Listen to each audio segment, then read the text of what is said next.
All right, so now we're on to part two, when we're going to look at the composition of two functions. And so right here, the composition of f and g is defined right here. And so this notation is read the same way here. It's going to be f, and then that little open circle is of f of g of x. And so this notation right here, it's the same thing. They represent the same thing. And so where x is going to be the domain of g, right? So you plug in x, that's your domain, and then you get your return value, which would be the range of g, right? And so that range of g, which is g of x, is actually going to be the domain of the f function. And so we have a little visual right here.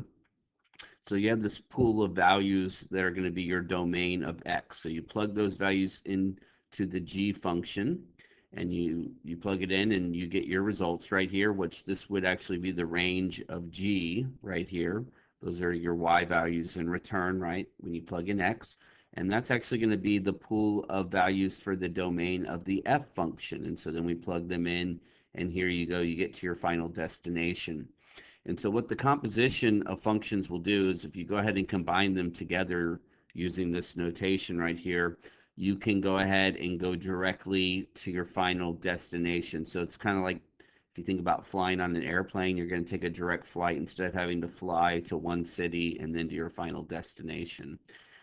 So in the real world situations, it's not uncommon for an output of a function to depend on some input that is itself an output of another function. So what's going on here, and this happens a lot, especially in business, you might be working on a model um, that that helps you kind of do some predictions for financial or whatever, and your group might be waiting on the data from another group, because that data is going to help be your input for the model you're trying to run. And so a simple example of this would be like the market value of a unit of some product depends on how many of those units of that product are available. So that's a simple like supply and demand thing. So you could have your supply and demand. So the cost is going to depend upon how much is available within the market. Well, how much is available within the market could depend on a lot of different things, but in this particular example, maybe it could be the number of workers you have producing them.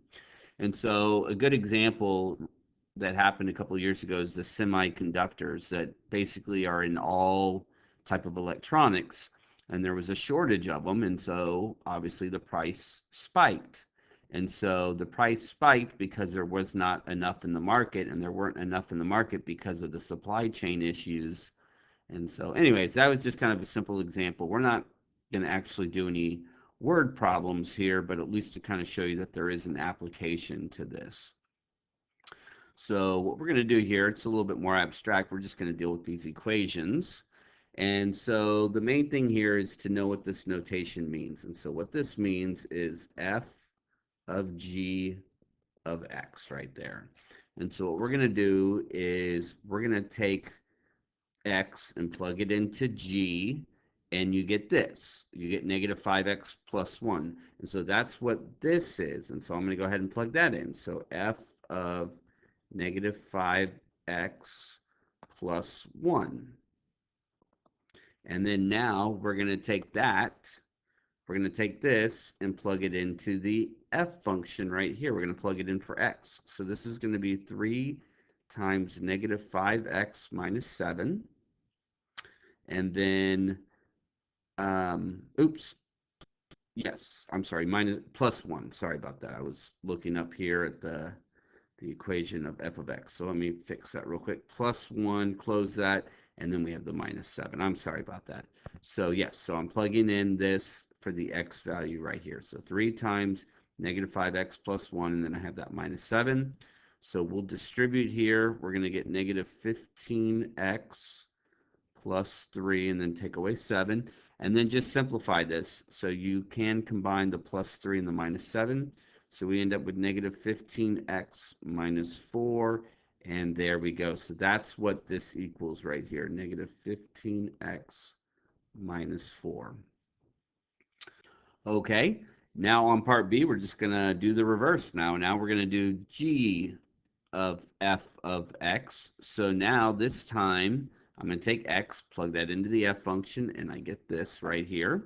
So then we're going to take that, 3x minus 7, and we're going to put that into the g function. So we're going to get negative 5 times 3x minus 7, and then I have that plus 1 right there, plus 1. So we'll go ahead and distribute that negative 5.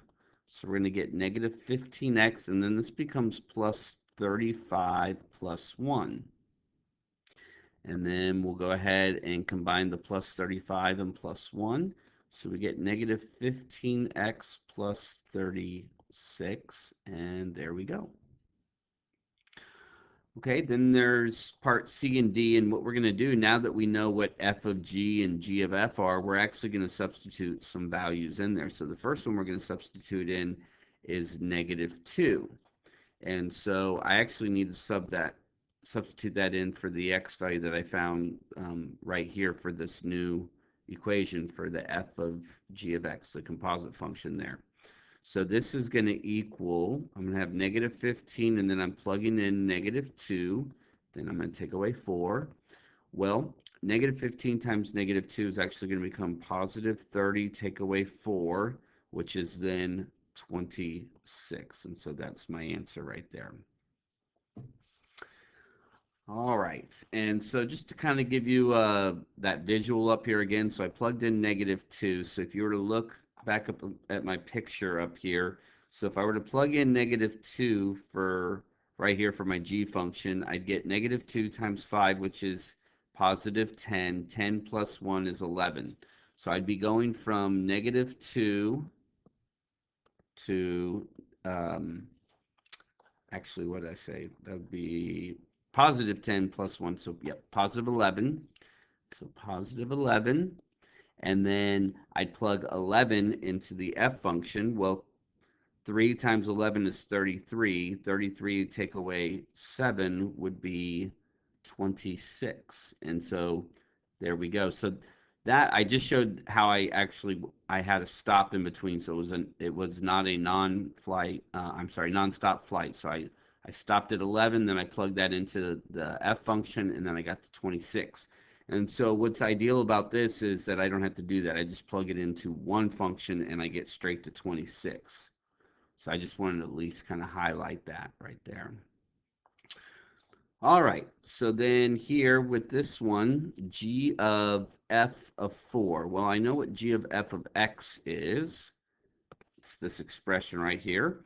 So I'm just going to take the 4 and plug that in right there. So it's going to be negative 15 times 4 and then plus 36. Okay, well, let's see. Negative 15 times 4 is negative 60. And then plus 36. I believe that gets us to negative 24. Negative 24. And there we are. All right, so I have one more example of this. And the only difference is the algebra is going to get a little messier, but it won't be too bad. And so let's see. So this time I have my f of x function is going to be negative 3x plus 1, and my g of x function is going to be 2x squared minus 7. It's that x squared that's going to make things just a little bit more complicated. So once again, we have to know what this notation means. What this means is f of g of x. So I need to take the g function and substitute that right there. So f of 2x squared minus 7. And then we're going to take this and substitute it into the f function. And so let's see, we're going to get negative 3 times 2x squared minus 7, and then a plus 1.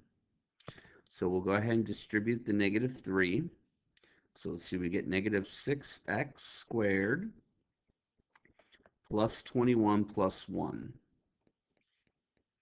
Then we'll go ahead and combine those two constants together, and that would give me a plus 22.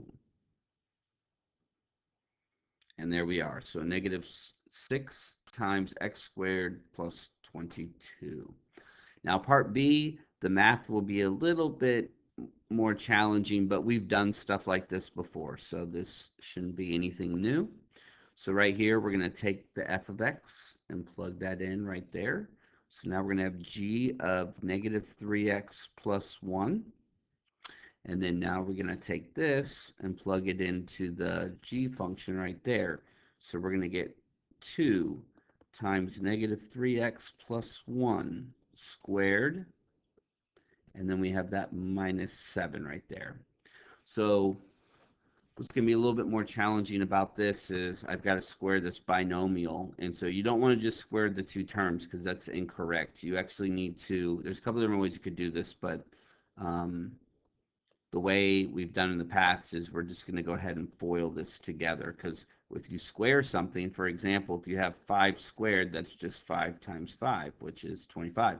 Well, negative 3x plus 1 squared is going to be negative 3x plus 1 times negative 3x plus 1. We don't want to forget about that minus 7. Now, what's going to be interesting about this is after I FOIL it, I am going to have to distribute that 2 to all these values here. So you got to be careful about that. So let's see, don't forget about the 2, and I'm going to keep this in brackets to remind myself. So let's see, negative 3x times negative 3x is 9x squared. Negative 3x times 1 is going to be a minus 3x. Then 1 times a minus 3x is another minus 3x. And then 1 times 1 is plus 1. And then don't forget about that minus 7 there. So I can distribute the 2 now if I want, or I can combine those like terms first. It doesn't really matter. I'll go ahead and combine those like terms first. So let's see, 2 times 9x squared minus 6x plus 1 minus 7. And then now I need to distribute that 2. And so let's see, we're going to get an 18x squared minus 12x plus 2 minus 7. And I'm almost done. The last thing I need to do is combine those two constants right there. So my final result should be 18x squared minus 12x, and then that's going to be a minus 5. And there we are. Okay, that concludes the combination and composite functions, composition functions. And so if you have any questions or concerns, let me know.